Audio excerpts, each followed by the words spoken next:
Buen día compañeros, mi nombre es Rubén Antonio Recinos Esquivel, soy integrante del grupo número 2 y en esta oportunidad continuaremos con el tema precursores y fundadores de la sociología jurídica del conflicto.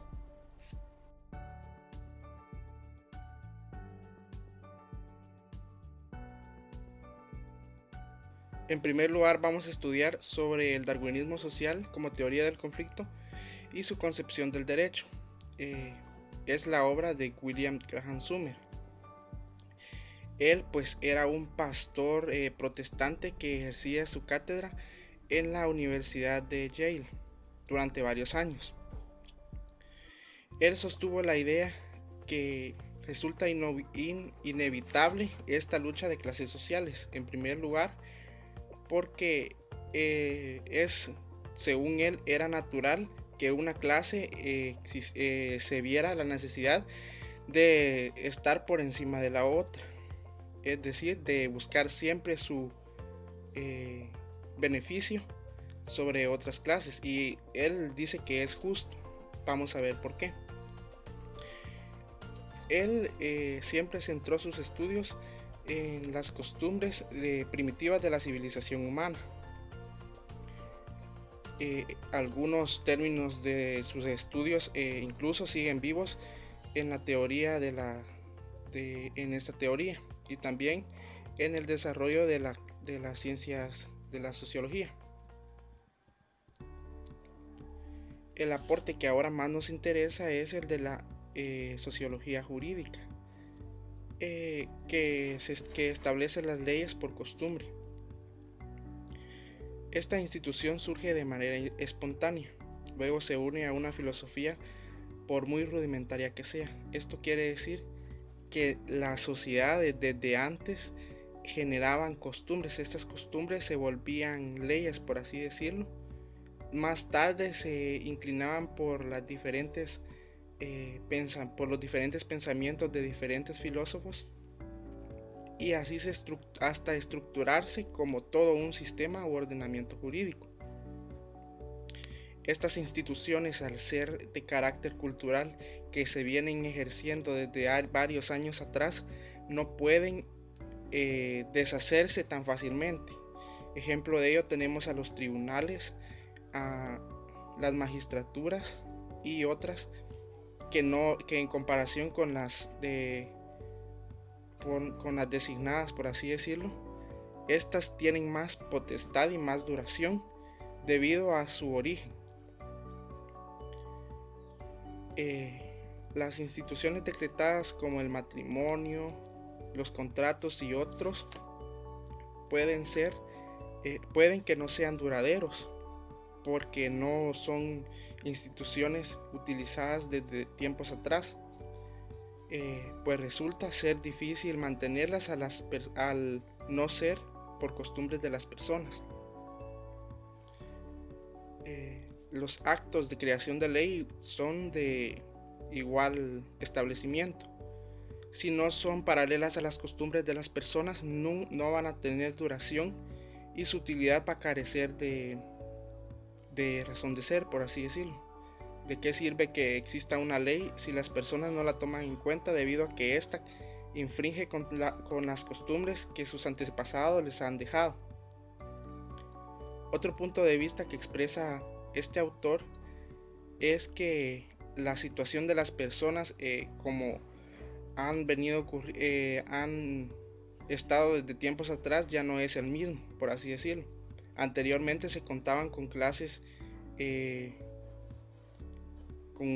poderosas, pero por potestad de ley, por potestad de sangre, digámoslo así. Existía una familia real, por así decirlo, de clase de la realeza, y esta no podían entrar otras personas que no pertenecieran a este nivel o clase social. Y ahora, con la democratización en las sociedades, puede que los líderes políticos incluso sean de diferente raza o diferente clase social.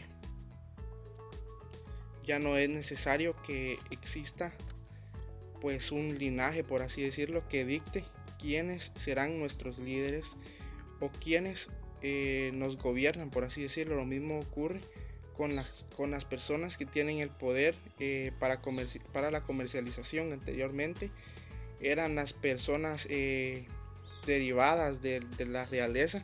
Hoy puede ser cualquier persona a media vez tenga la maquinaria, por así decirlo, tenga los recursos para poder contratar a más personas, las cuales se establecen como clase trabajadora. Como siguiente tema trataremos ahora de abordar lo que es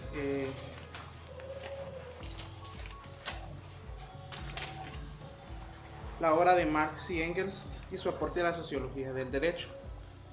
Estos autores nos interpretan la manera en que cómo se genera el ordenamiento jurídico desde la perspectiva de las relaciones humanas a favor de la comercialización, la industria, entre otras cuestiones. Esta obra es muy difusa en cuanto a la creación del ordenamiento jurídico y lo referente a él, pues basan su aporte más en las relaciones comerciales que en la búsqueda del origen del ordenamiento jurídico. Según esta obra, el Estado y el derecho brotan conjuntamente en la medida que las personas desarrollan los mecanismos de producción y comercialización en los cuales se ve la necesidad de limitar determinadas acciones y establecer las condiciones materiales independientes de su voluntad.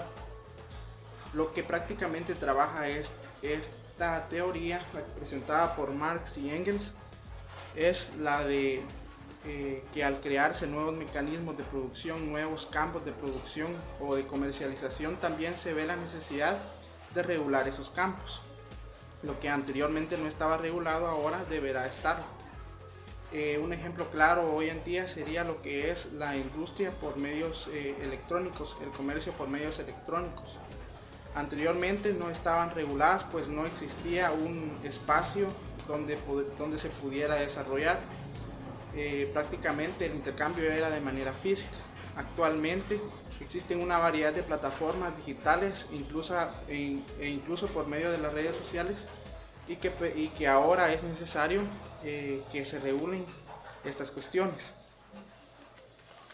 Estos autores dicen que todos los elementos, que esto se crea y con la necesidad de tener estos espacios para comercializar, se va creando así la norma jurídica.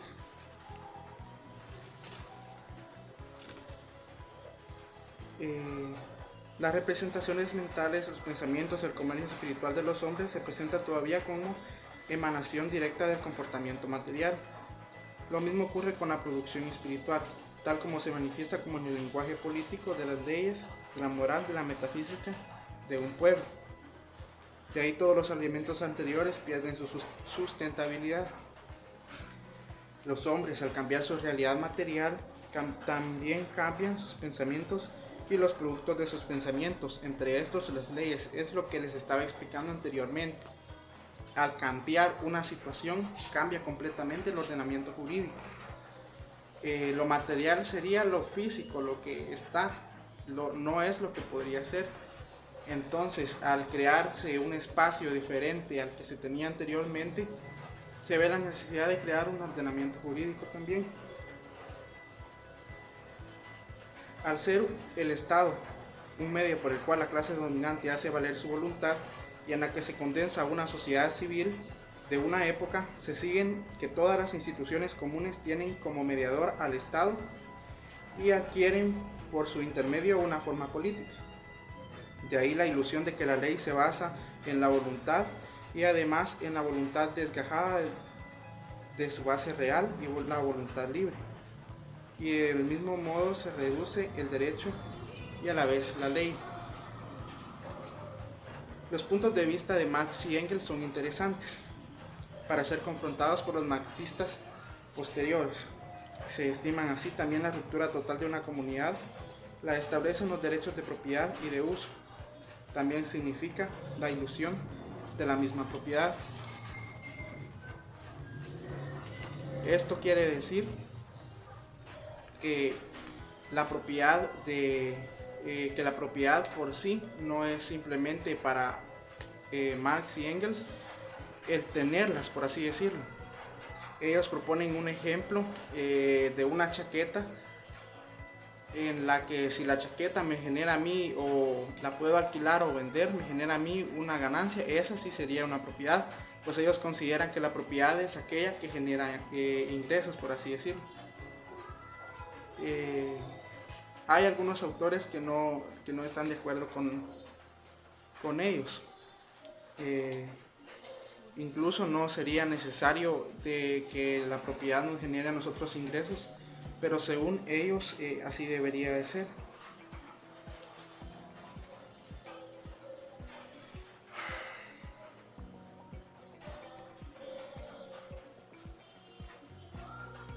Para una concepción que desarrollan Marx y Engels, existen dos diversos temas conectados. La especulación pura del derecho en general lleva a generar categorías jurídicas, y estas categorías jurídicas, que sería el punto número 2, generan una estructura social determinada, y esta estructura está al margen de las relaciones comerciales. Esto quiere decir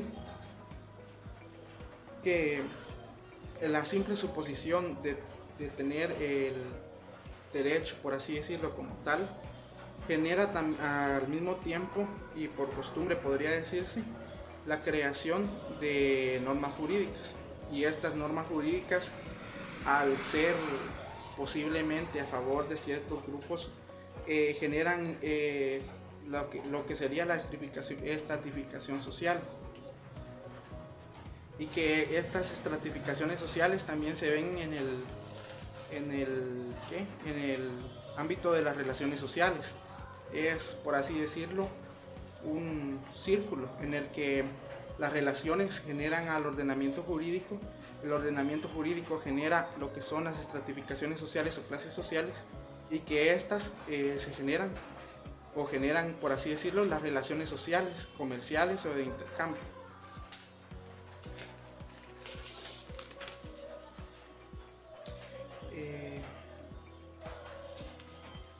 Ellos consideran también de que la ley por sí sola, para constituirse como una ciencia, tendría que alejarse también de la eticidad y de la filosofía. Esto quiere decir dejar de fijarse en lo que podría ser, lo que debería de ser, y fijarse más en lo que, de manera objetiva, en lo que es concretamente en la sociedad. Ellos consideraban que las relaciones de comercio lo eran todo para formar una mejor sociedad, por así decirlo. Pues para ellos el poder lo tenían quienes, el poder de las leyes lo tenían la clase dominante. Y para ejemplificarlo de una mejor manera, podríamos decirlo que para ellos las personas con mayor posibilidad o con mayor equipo para trabajo tenían el mando sobre las personas o clases trabajadoras. Ellos le generaban sus reglas, por así decirlo, y si los trabajadores estaban de acuerdo, y también por la obligación de trabajar, tener un sustento, tendrían que aceptar estas reglas. Entonces por eso se dice que el ordenamiento jurídico nace a partir de las relaciones de comercio. La clase alta, por así decirlo, ponía su voluntad en la creación de las normas jurídicas. Por eso se dice que y por eso expresan ellos, que algunas cuestiones son meramente ilusiones, por así decirlo, pues no es lo que aparenta, sino lo que cierta clase o cierto grupo desea.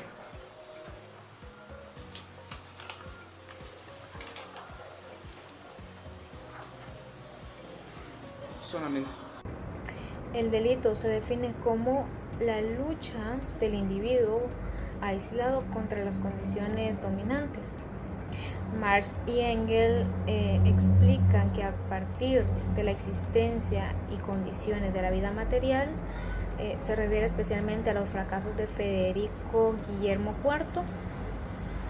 Compara la ley matrimonial prusiana, que solo existe en la cabeza de su autor, con el Código Civil prácticamente en vigor, lo que marca la diferencia entre la ley sagrada y las temporales. La ley prusiana trata de valer la santidad del matrimonio por razón del Estado, tanto respecto al hombre como a la mujer. El derecho hereditario se explica por las necesidades de acumulación y familia existente antes que la ley promulgada, y no por la ficción jurídica de la promulgación de poner más allá de la muerte. Ficción por parte fue abandonada cuando la sociedad feudal se convierte en sociedad burguesa, la patria potestad absoluta y el mayorazgo corresponde a condiciones materiales muy determinadas. Por otro lado, ocurre lo que es la Sagrada Familia, obra en la que Marx y Engels dan por aceptada, ya que no analizada, que el derecho no conoce nada, sino que se limita a sancionar lo existente. En ese caso, la ideología sería realidad en el mismo sentido que la relación económica, y entonces el derecho influiría sobre la vida social. Si esto es cierto, la posición de Marx y Engels contradictoria y resulta contradictoria, y esto se vería en las consecuencias de desarrollar su pensamiento. El voluntarismo y el carácter independiente del derecho respecto de la realidad tuvo entrada en el pensamiento marxista soviético oficial a partir de la consolidación del estalinismo, pero aquí simplemente se intervinieron los términos de la concepción original del Marx y Engels. El conjunto de estas relaciones de producción forma la estructura económica de la sociedad, la base real sobre la que se levanta la sobreestructura jurídica y política y a la que corresponden determinadas formas de conciencia social. Las fuerzas productivas materiales de la sociedad chocan con las relaciones de producción existentes, o, lo que no es más que la expresión jurídica de esto, con las relaciones de propiedad dentro de las cuales se han desenvuelto hasta ahí. A esto puede agregarse que en el Capital, al tratar sobre el proceso de cambio, afirma que las cosas se relacionan unas con otras como mercancías solo a través de la relación entre sus poseedores. Las personas se deben reconocer como propietarios privados a través de una relación jurídica que se expresa mediante el contrato. El contenido de esta relación jurídica lo da la relación económica. Al hablar de este proceso de cambio o de mercancías, podemos hacer referencia a lo que anteriormente se conocía como un trueque, ya que según esta concepción nos dice que la única relación entre las cosas que se intercambian es por el valor que tienen para sus poseedores, y este intercambio se ve plasmado en un contrato. Si seguimos analizando, veremos que la dependencia de las leyes promulgadas respecto de la sociedad aparece tan clara en la concepción cooperativa de la misma época, y ha sido común tanto a los autores que proponían utopías sociales como a los reaccionarios. No puede hacerse distingos en este sentido como para atribuir la dependencia a una línea y la independencia a la otra. Savigny y Marx piensan que el derecho depende de la sociedad, y se verá en el siglo XX aparecen dentro de las concepciones conflictivas los voluntaristas y dogmáticos de la ley para afirmar su independencia, ni más ni menos al estilo de los racionalistas de la Revolución Francesa. Este punto es significativo porque en virtud de necesidades políticas, sobre todo en la Unión Soviética, se altera en un momento el pensamiento de Marx para ajustarlo al voluntarismo jurídico, pero no se observa cómo, salvo forzando los textos, puede arribarse a esta conclusión. En el Anti-Düring, algunos párrafos refuerzan el punto de vista que se desprende de las restantes obras, de la total dependencia moral y de las leyes respecto de las condiciones de producción de la vida material. Ahí se dice que el proceso o el precepto no robarás surge cuando se desarrolla la propiedad privada sobre muebles y deriva de ella. La presunta máxima eterna de igual contenido solo tiene sentido en ella, ya que si en una sociedad hubieran desaparecido los móviles de robo, de tal modo que solo un perturbado pudiera robar, el predicador que lo sostuviera sería objeto de burla. Toda teoría moral, escribe Engels, ha sido producto de una situación económica concreta de la sociedad, y aunque ha habido cierto progreso en ese sentido, no se ha salido de la moral de clase. La construcción de la moral y el derecho no a partir de relaciones sociales, sino a partir del concepto de sociedad. Solo puede hacerse con algunos vestigios del contenido real que puedan encerrarse en esas abstracciones sobre las que construye y con el contenido que el ideólogo aporte, tomándolo de su conciencia. La conciencia es la que brinda, según Engels, concepciones morales y jurídicas, que son una expresión más o menos correspondiente, puede ser positiva o negativa, favorable o adversa, de las relaciones sociales y políticas en que vive. Cuando cree estar construyendo una teoría de la moral y del derecho para todos los tiempos y mundos, lo que hace en realidad es trazar una imagen caricaturesca arrancada de su base real en las corrientes conservadoras y revolucionarias de su tiempo. Prácticamente acá lo que nos está tratando de decir es que la moral siempre se va a basar sobre el concepto de lo que es la sociedad.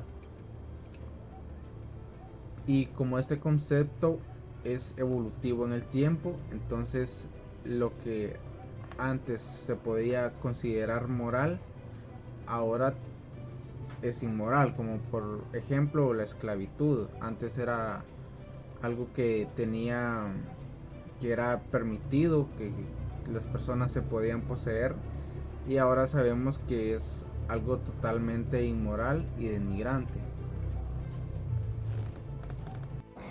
La otra interpretación sostiene que en la sociedad comunista no hay Estado, no hay coacción y por ello no hay derechos. Los textos son suficientemente ambiguos como para dar lugar a ambas. De todos modos, es cierto que la predicción de una sociedad de justicia perfecta, sin Estado y sin derechos, profecía similar al mesiánico reino de Dios, un paraíso futuro con las mismas posibilidades de concreción y que fundan explícitamente las ideas incriminadas y supresoras del derecho penal de parte de la criminología crítica marxista moderna. Todavía respecto a Marx, podría agregarse una carta dirigida a Lasalle en la que critica la idea según la cual la institución del testamento, aunque tomada del derecho romano, no pudo desarrollarse automáticamente en Europa occidental.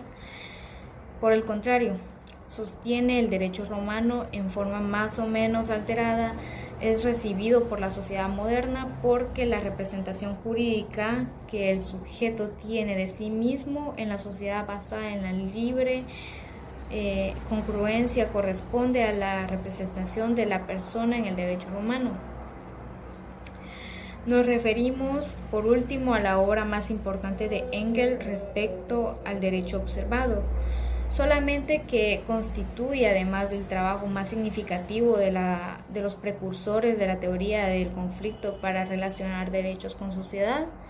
El origen de la familia, de la propiedad y el Estado se basó en trabajos de Morgan, que sostienen la idea de la familia en un elemento activo, en permanente evolución, mientras que los sistemas de parentesco son pasivos y solo después de los largos intervalos registran los progresos hechos por la familia.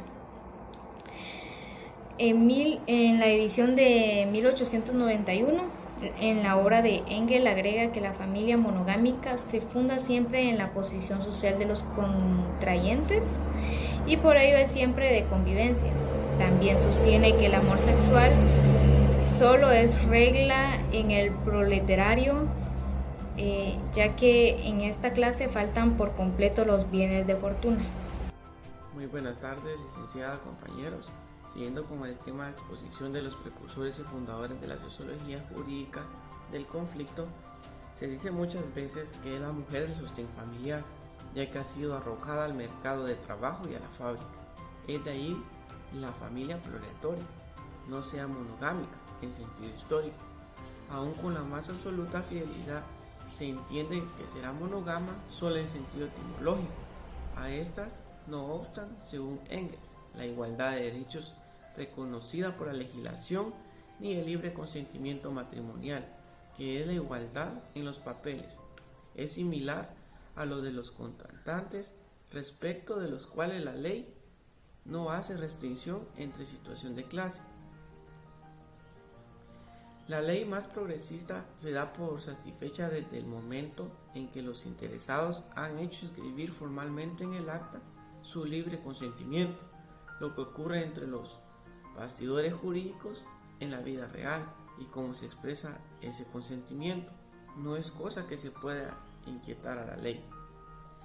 Observamos ver que la ley se justifica en situaciones de hecho derivadas del régimen de bienes que rige el matrimonio. En definitivo, aún los regímenes jurídicos divergentes ceden entre la realidad del matrimonio de los que tienen algo que heredar y de los que no tienen nada. En la inferioridad legal de la mujer se sostiene que no es una causa sino efecto de la opresión económica que ella sufre. La mujer productora, la mujer criada principal en el régimen patriarcal, es separada y marginada de la producción. Esto abre la puerta a la obrera, pero de tal manera que existe incompatibilidad entre su función doméstica y su función de trabajadora industrial, y solo puede ser plenamente ejercida una a expensas de la otra. En la familia moderna, el hombre es el burgués y la mujer es el proletario. Esta situación se ha modificado muy lentamente a lo largo de este siglo. Según Engels, solo la supresión de la familia individual como unidad económica puede dar igualdad a la mujer con el hombre. Ahora surge la pregunta: ¿de cuándo surgió la monogamia? Surge a su juicio de la riqueza y a la voluntad de que sea solo transmitida a la descendencia legítima. Esto nos explica la sanción jurídica del adulterio de la mujer. Este proceso ha ocurrido sin la supresión del capitalismo y sin el advenimiento de la propiedad colectiva, seguramente la más clara dentro de la teoría conflictiva inicial, de la dependencia de los hechos jurídicos respecto de los sociales, a lo que se suma en el caso la dependencia de los hechos sociales de los económicos, por la cual parece que la conducta monogámica, más allá de la legislación matrimonial monogámica, depende de la economía. Muchas gracias, ese ha sido todo por exponer.